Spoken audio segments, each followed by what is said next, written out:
Assalamualaikum warahmatullahi wabarakatuh. Alhamdulillah, pada kesempatan kali ini, yaitu pertemuan kedua dalam mata kuliah Desain Pembelajaran Bahasa Arab, kita dapat berjumpa kembali dalam keadaan sehat walafiat untuk mengikuti perkuliahan perencanaan pembelajaran bahasa Arab. Sebelum kita mulai, mari kita awali dengan bacaan basmalah. Bismillahirrahmanirrahim. Dalam konsep dasar perencanaan pembelajaran bahasa, kita akan membahas tentang definisi. Selanjutnya adalah komponen-komponen dasar dalam perencanaan pembelajaran, dan yang terakhir adalah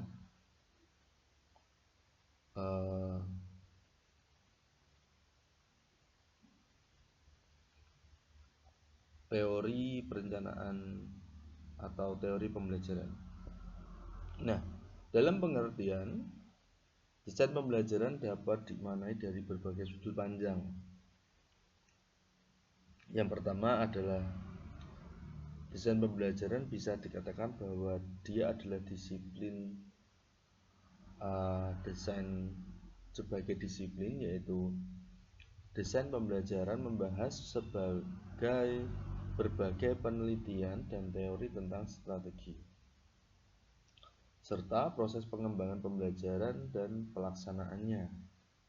Di sini fokus dari desain pembelajaran adalah sebagai penelitian, berbagai penelitian dan tentang teori strategi.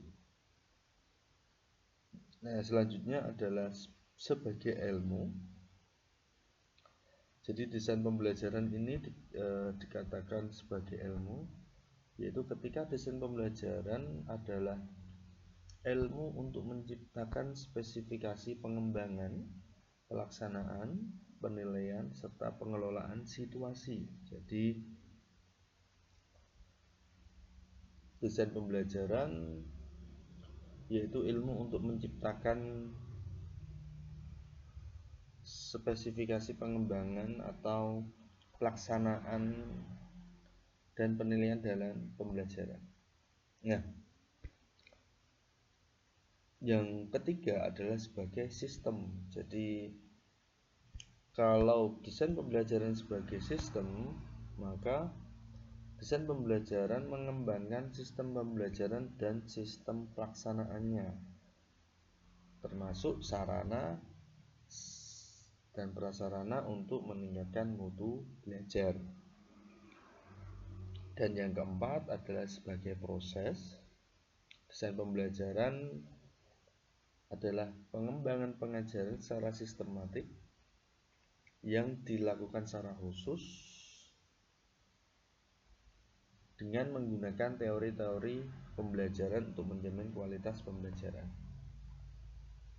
Nah, kalau sebagai proses ini adalah mengembangkan pengajaran secara berurutan dengan menggunakan teori-teori pembelajaran untuk menjamin kualitas pembelajaran. Jadi dari keempat ini kita bisa simpulkan bahwa desain pembelajaran adalah praktek penyusunan media dan isi, berarti praktek penyusunan media dan materi untuk membantu agar dapat terjadinya transfer pengetahuan secara efektif antara guru dan murid. Jadi praktek penyusunan media dan materi agar dalam mentransfer ilmu mudah dipahami dan dapat diterima dengan maksimal oleh peserta didik. Jadi kesimpulannya bahwa desain pembelajaran adalah praktek penyusunan media dan isi atau materi untuk membantu agar peserta didik dapat memahami pembelajaran secara efektif dan maksimal. Nah, itu pengertian dari desain pembelajaran. Nah,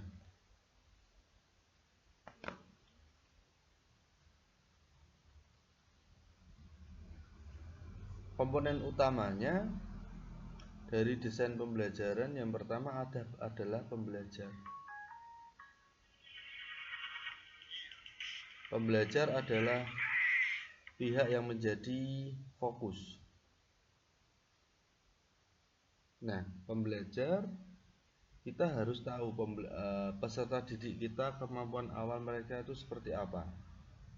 Setelah itu tujuan pembelajaran. Setelah itu kita membuat tujuan pembelajarannya, penjabaran kompetensi akan dikuasai oleh pembelajar. Yang ketiga adalah analisis pembelajaran.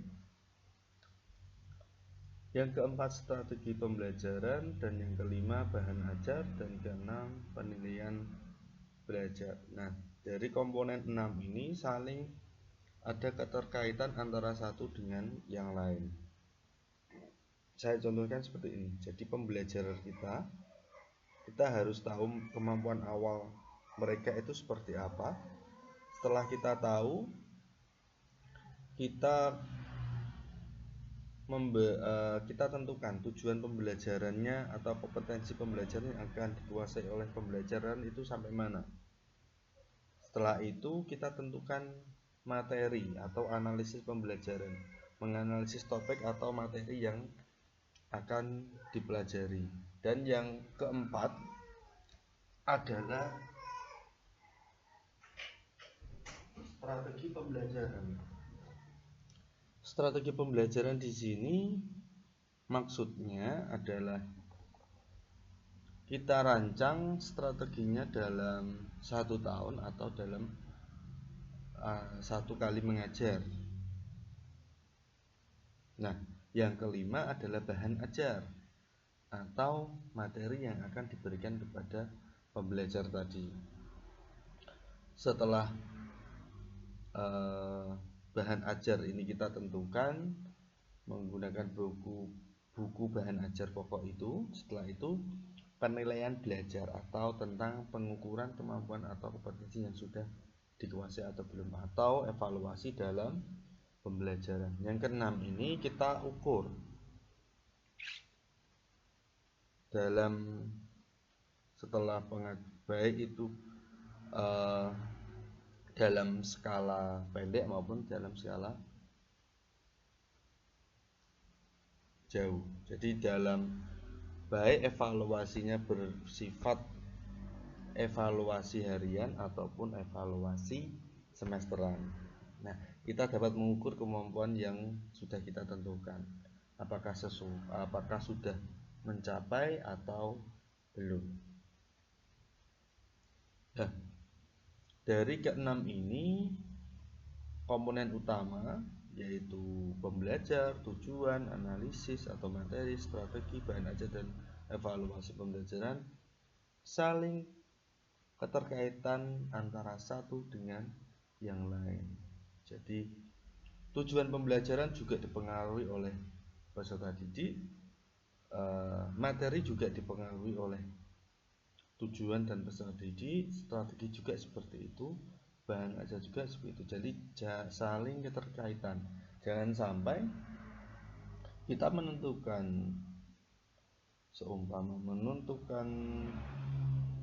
materi pembelajaran, tetapi kita tidak tahu pembelajaran kita itu seperti apa, atau peserta didik dengan kemampuan awal itu seperti apa, kita tidak tahu. Maka yang terjadi adalah evaluasi tidak akan bisa, atau evaluasinya tidak, pengukurannya tidak akan mencapai pada tujuan pembelajaran. Dalam arti seperti ini, ketika tujuan pembelajarannya sudah ditentukan, setelah itu materinya sudah ditentukan, tapi teman-teman tidak tahu peserta didiknya ini kemampuannya seperti apa, maka yang terjadi adalah evaluasinya, tujuan pembelajarannya tidak bisa tercapai dikarenakan karakteristik atau kemampuan awal kita tidak tahu kemampuan awal